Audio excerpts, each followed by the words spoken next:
네, 오늘 본문은 보좌에 앉아 계신 성부 하나님께 받은 두루마리의 7인을 어린 양 예수께서 하나씩 떼시는 내용입니다.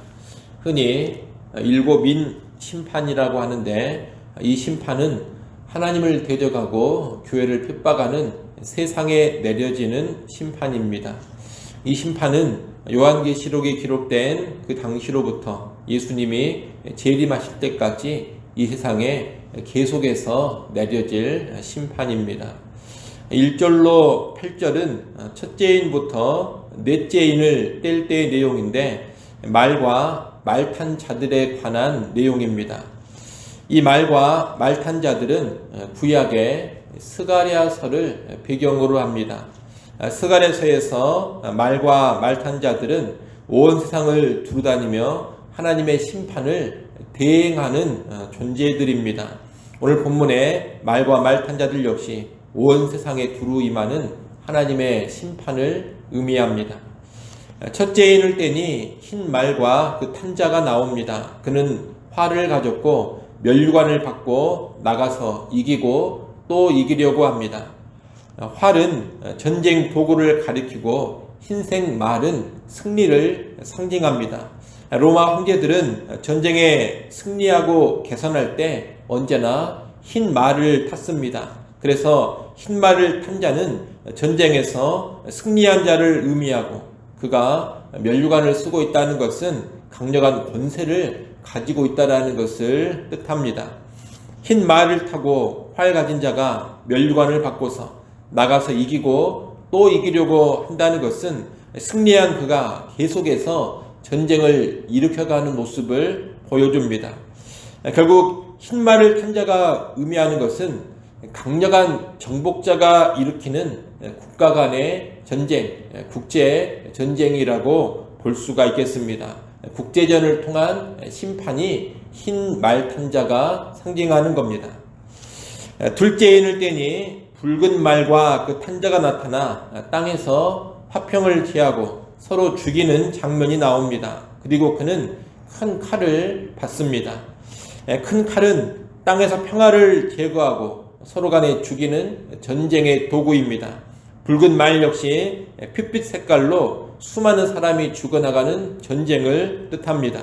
결국 붉은 말과 그 탄자 역시 전쟁을 의미하는 것인데, 이것은 앞서 본 정복과는 다른 차원의 전쟁으로 볼 수 있겠습니다. 이 전쟁은 국가와 국가 간의 전쟁이 아닌 국가 안에서 일어나는 전쟁과 싸움을 의미합니다. 내란 또는 내전이라고 말할 수 있겠는데, 이 역시 하나님의 심판입니다. 셋째인을 떼면 검은 말과 그 탄자가 나오는데, 그는 손에 저울을 가졌습니다. 저울은 물건을 달아주는 도구인데, 여기서는 양식을 저울에 달아주는 것을 뜻합니다. 양식을 저울에 달아주는 상황은 양식이 아주 부족한 양식을 배급해주는 상황으로서 이것은 곧 기근을 의미합니다. 검은 말이 기근과 연관되어 있다는 것은 6절의 음성에서 더욱 분명해집니다. 한 데나리온의 밀 한 대, 한 데나리온의 보리 석 대라고 합니다. 한 데나리온으로 밀 한 대 또는 보리 석 대를 살 수 있다는 것인데, 이것은 당시 기준으로 보자면 양식의 값이 8배에서 16배 정도 폭등한 가격입니다. 양식값이 이렇게 비싼 것은 기근을 의미합니다. 하나님께서 이 세상에 기근의 심판을 보내시는 겁니다. 넷째인을 떼면 청황색 말과 그 탄자가 나오는데, 그 탄자의 이름은 사망이고 땅 4분의 1의 권세를 얻어 검과 흉년과 사망과 땅의 짐승들로서 죽인다고 합니다. 청황색은 시체의 색깔로서 죽음을 의미합니다.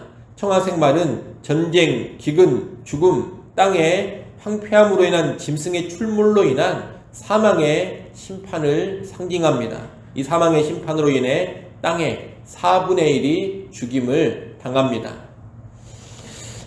이 네 마리의 말과 말 탄 자는 인간의 타락한 역사 가운데 계속해서 임하고 있는 하나님의 심판입니다. 이 네 가지인 심판은 순차적으로 일어나는 사건은 아닙니다. 동시다발적으로 일어나는 사건으로 이해할 수 있겠습니다. 인류 역사는 언제나 전쟁의 역사였고, 가난과 흉년, 기근의 역사였고, 질병과 사망의 역사였습니다. 인류 역사의 과거와 현재, 미래에 이 심판들은 계속해서 나타나게 될 겁니다.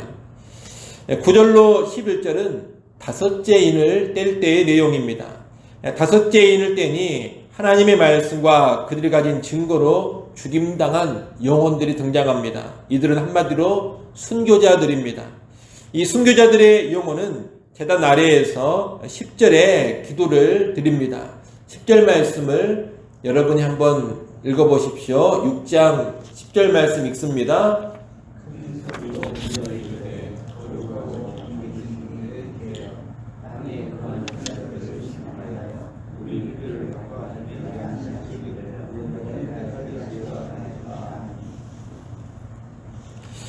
아, 10절은 순교자들의 영혼이 드리는 기도인데, 이 기도는 자신들의 죽임당한 온수를 갚아달라고 요청하는 기도입니다. 순교자들은 세상의 불의와 세상의 악으로 인해서 죽임당했습니다. 이들의 죽음은 억울한 죽음이고 동시에 의로운 죽음입니다. 그 죽음에 대해서 대주제가 되시는 하나님께서 이제 공의로운 심판의 복수를 해달라는 겁니다. 이 기도에 대해 하나님은 11절에 응답을 주십니다. 각각 그들에게 흰 두루마기를 주시며 이르시되 아직 잠시 동안 쉬되 그들의 동무 종들과 형제들도 자기들처럼 죽임을 당하여 그 수가 차기까지 하라 하십니다. 하나님은 기다리라고 말씀하십니다. 앞으로 더 많은 사람들이 순교해야 한다고 하십니다. 그제서야 끝이 오는 겁니다. 이들은 잠시 동안 안식하며 기다린 후에 이제 때가 되면 그들이 흘렸던 피의 신혼을 보게 될 것입니다. 12절로 17절은 여섯째 인을 뗄 때입니다. 여섯째 인을 떼자 격변이 일어납니다. 큰 지진이 일어나고 해가 검어지고 달이 피같이 됩니다. 그리고 하늘의 별들이 떨어지고 하늘이 떠나가고 산과 섬들이 옮겨집니다. 이러한 현상들은 그리스도께서 재림하시기 전에 일어나는 자연의 격변을 의미합니다. 이런 현상이 문자 그대로 이루어진다는 뜻보다는 자연의 아주 크나큰 이변들이 일어난다는 것을 과장된 언어로 묘사하고 있는 겁니다. 이런 격변의 심판 앞에서 임금들과 왕족들을 비롯한 세상 모든 사람은 두려워 숨습니다. 하지만 숨어있는 중에도 그들은 극심한 공포를 이기지 못하고 산들과 바위에게 뭐라고 말하느냐? 우리 위에 떨어져서 우리를 가리라고 말합니다. 하나님의 무서운 심판을 차라리 보고 싶지 않다는 겁니다. 하나님을 대적하고 교회를 핍박하는 세상에는 이처럼 너무나 공포스러운 심판이 임하게 되는 겁니다.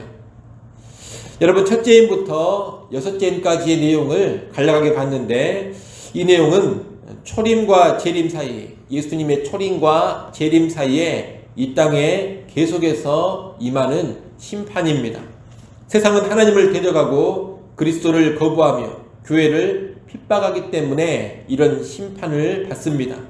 예수님이 재림하시기 전까지 이 세상에는 하나님의 심판으로 임하는 각종 전쟁과 기근, 사망의 재앙이 끊이지 않을 겁니다. 아울러 이 기간의 교회는 지속적으로 박해를 받으면서 순교자의 수가 계속 늘어날 것입니다. 그리고 때가 되면 하나님은 성도들을 죽인 그 죄에 대해서도 세상을 심판하실 겁니다.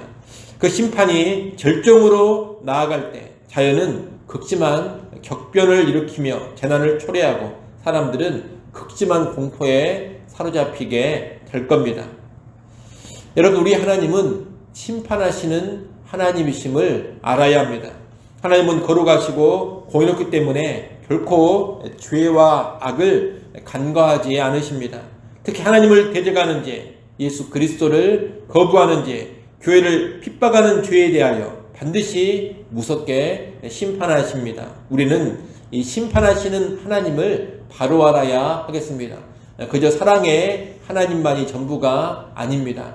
심판도 하나님의 중요한 모습 중에 하나입니다. 사랑의 하나님과 더불어 무섭게 심판하시는 심판의 하나님을 우리는 분명히 알아야 할 것입니다. 더불어 하나님은 이러한 심판을 통해서 교회의 구원을 이루어 가십니다. 이 심판이라는 것은 구원을 이루어가는 하나님의 한 방편인 것입니다. 하나님을 데려가는 세상은 심판하시고 하나님의 백성인 교회는 구원하시는 것, 여러분 이것이 역사 가운데 펼쳐져 가는 하나님의 섭리입니다. 계시록의 각종 환난과 재앙 같은 심판의 내용들은 교회를 향한 것이 아닙니다. 가끔 요한계시록을 읽으면서 공포에 붙들리는 그런 교인들이 있습니다. 이런 심판이 자기에게도 떨어질까봐 무서워하는 겁니다. 그런데 계시록에 나와 있는 무서운 환난과 재앙, 이런 심판들은 교회를 대상으로 하는 것이 아니라 교회를 핍박하는 세상에 내려지는 심판이라는 것을 알아야 합니다. 그렇기 때문에 계시록의 이러한 환난과 재앙의 심판들을 보면서 무서워할 필요, 두려워할 필요가 전혀 없습니다. 세상에 임하는 심판이기 때문입니다. 오히려 교회는 세상에 임하는 이러한 심판 가운데 구원의 길로 나아가게 되는 겁니다. 그러니 오히려 두려워할 것이 아니라 소망을 품어야 할 것입니다. 교회는 심판의 내용들로 두려움에 붙들릴 것이 아니라 세상의 그런 심판을 받으며 우리는 구원의 완성으로 나아가니 기뻐하고 즐거워하면서 소망을 품어야 한다는 겁니다. 또한 그런 가운데 어떤 핍박이 찾아온다 하더라도 교회는 끝까지 인내하며 승리의 길로 나아갈 수 있어야 하겠습니다. 여러분, 이러한 심판과 구원의 바른 시각을 가지고서 신앙생활을 해가는 우리 모두가 될 수 있기를 간절히 소원합니다. 기도하겠습니다. 아버지 하나님, 일곱인 심판에 관한 내용을 보았습니다. 하나님을 데려가고 예수 그리스도를 거부하며 교회를 핍박하는 세상을 향하여 심판의 하나님께서 무서운 심판을 내리심을 보았습니다. 아버지 하나님, 또한 이 심판과 더불어 교회는 구원의 완성으로 나아감을 보았습니다.